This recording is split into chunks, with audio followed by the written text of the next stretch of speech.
Bringing back a pair of guys who have won championships in the purple and gold, according to Adrian Wojnarowski and others. This is coming from the agent of Dwight Howard. He is returning to the Lakers. Remember, he won the 20 championship with LA. Also, Trevor Ariza coming back on a one-year deal. He was on the 09 team winning a championship. They've also reportedly signed Wayne Ellington to a one-year deal. So in LA next season, it will be making it Wayne, baby. That's right. So the roster starting to come together for LA. We'll break it down on Free Agent Fever next. According to Adrian Wojnarowski of ESPN, they have agreed to a one-year deal with Trevor Ariza that helps fill out a roster that is short on players at this. How he recovers. I still think if there's any chance, even a minuscule one, you have to protect yourself, put in that kind of protection, because look at it the other way, especially in a mid-market team like Denver. If you give them all that money, $150 million or more, and then the back goes out, you really handicap your franchise over the next 4 or 5 years. The LA Lakers need to fill at least 11 roster spots, and they have. Let's touch on Michael Porter Jr. Here's a guy who proved at times last year that he's capable of being the Batman to Nikola Jokic, particularly when Jamal Murray went out with injury. Right, that's right. The Robin.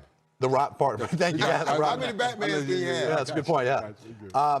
But you still have to wonder, with a back injury, that could creep in at any time in a player's career. So are we looking at a model of what the Sixers did with Joel Embiid when they gave him his rookie extension? Yes, that's what I would be looking at. It was a very creative contract, ironically enough, done by Embiid's agent at the time, Leon Rose, who now runs the New York Knicks, right. And it had triggers. I think for games played and minutes played, he was a max. Embiid was going to get the max if he played a certain amount of games, a certain amount of minutes. I'd look for Denver to think about something similar with Michael Porter Jr. We all know what the guy can do when he's healthy. He's 6'10". He's got a beautiful stroke.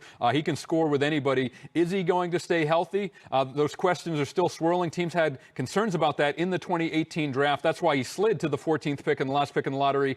So I think that makes some sense. Porter gets the upside of a max or near max deal, and the Nuggets protect themselves in case his back goes out. Real quick, Ryan, if you're Denver, have you seen enough to say we want to give this young man the max that he's taking care of his body? You could. I think they have, Coach, but the medical's important. And Denver knows more about his medical situation than anybody. They've had him for 3 years. Right. The overtime of Game 7 in the second round of the Eastern Conference playoffs.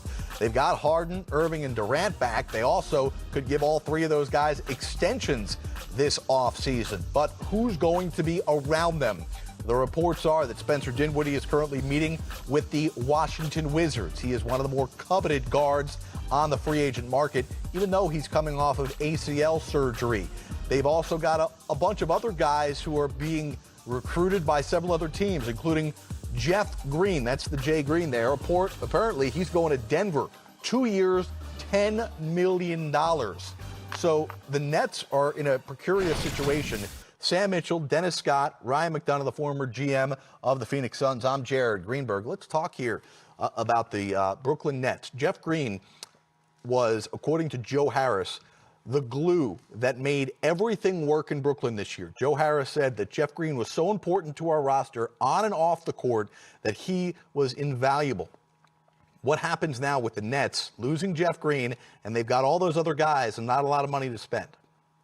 Well, this is where the player's contractual rights come into play. If you sign a player on a one-year deal, you only have what's called as non-bird rights. You can give him 20% more than the minimum. Well, Jeff Green has outplayed that slot. He showed that he's a 2-year, $10 million a year guy from Denver. And this is a challenge. Again, we'll keep going back to this theme with the contending teams. The LA Lakers, the Brooklyn Nets, the Golden State Warriors, they can't outspend anybody. In fact, they're more restricted than these other teams. So how can they use those smaller exceptions and minimum contracts? How can they bolster their roster?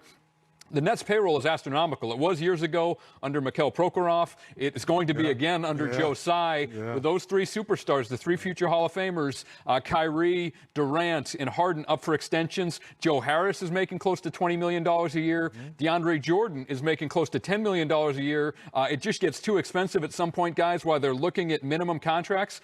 Jeff Green is gone. I think Spencer Dinwiddie will be gone. We'll see what happens with Blake Griffin. But the challenge for the Nets, like the Lakers and Warriors, how do you fill out your roster and have a championship caliber team with very little financial flexibility? Ryan, if you're Blake Griffin, what type of team are you looking for? Because he outplayed his contract last year, and you watch how he plays, and you look at the ability to knock down threes. You know, his legs came back. He was dunking. He was being that physical guy coming off the bench. Where would be a good fit for him, and how much money do you think a team is willing to play Blake Griffin? I don't think it's as much about the money for Blake, Coach, because he's still getting paid by Detroit based on the buyout with the Pistons. Good point. So two free agents the contenders are looking at who are still getting paid by their previous teams. Blake Griffin, who played so well last year in Brooklyn, and Nicholas Batum, who played so well last year in the Clippers. And as you guys know, if the cash is coming in and those guys have made a lot of money, are they willing to take a minimum deal, just be in one of the big markets, be in New York, be in L.A., play for a contender? Those guys have made a lot. That's what those teams are banking on, like the Nets and the Lakers, and now it becomes a recruiting battle with the Warriors in the mix as well. So I think those teams will try to re-sign him. Blake played very well. He revitalized his career in Brooklyn. They can bring him back, and I think of all the players in this free agent class, for those two, Blake Griffin and Nicholas Batum, it may really not be about the money because they still got money coming in. Dennis, it felt like throughout the season and then even into the playoffs, we kept saying, well, when the Nets' big three is finally together, they're going to be great. Right. They were barely on the floor. Less than 20 games total, regular season and playoffs, did they get together. If you're the Nets front office with Sean Marks, are you buying that this three-headed monster of Kevin Durant, Kyrie Irving, and James Harden is the way to go? Or are you looking, there's been rumors, are the Nets looking to shop Kyrie Irving? Or what do you think? Is this trio sticking? I'm keeping it. I'm cashing all in. I'm going to my owner and saying, hey, we're already at the threshold. Let's go a little bit further. We've already committed to these three. Let's make sure we put enough pieces around them. And also to the bigger question, in case Kyrie tweaks the knee again, in case James Harden tweaks the hamstring again, let's spend a little bit more money and make sure this bench is deep enough in case this happens again. And now we've covered ourselves, if you will, if one of these guys tweaks an injury again, like we've seen this past year, Sam. Is that why we saw them draft Cameron Thomas? I think that's part of the reason. They also got Day'Ron Sharp. They need talent and depth, like the Lakers, like the Warriors. The difference of those three teams, guys, as I look at the three, the Warriors are the only repeater tax team. So it's expensive to pay into the tax for any tax team, but Golden State's in a whole different stratosphere. Right. It gets really punitive for them. So is Joe Tsai, one of the wealthiest owners in the NBA, willing to spend way up into the luxury tax? I think he may be.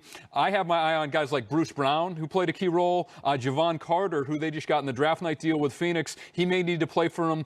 You see the theme here with those teams with astronomical payrolls to contenders. They need cheap labor, so to speak. They need guys who can play and contribute for not a lot of money. And so look at those minimum guys, and the guys making a couple $1 million a year. They're going to get rotational minutes because those teams need them to play. Ryan, real quick, how do you go back to your owner and say, Kevin Durant's where he is, James Harden's where he is, Kyrie's where he is. We have to spend this money now. How do you get your owner to buy into that?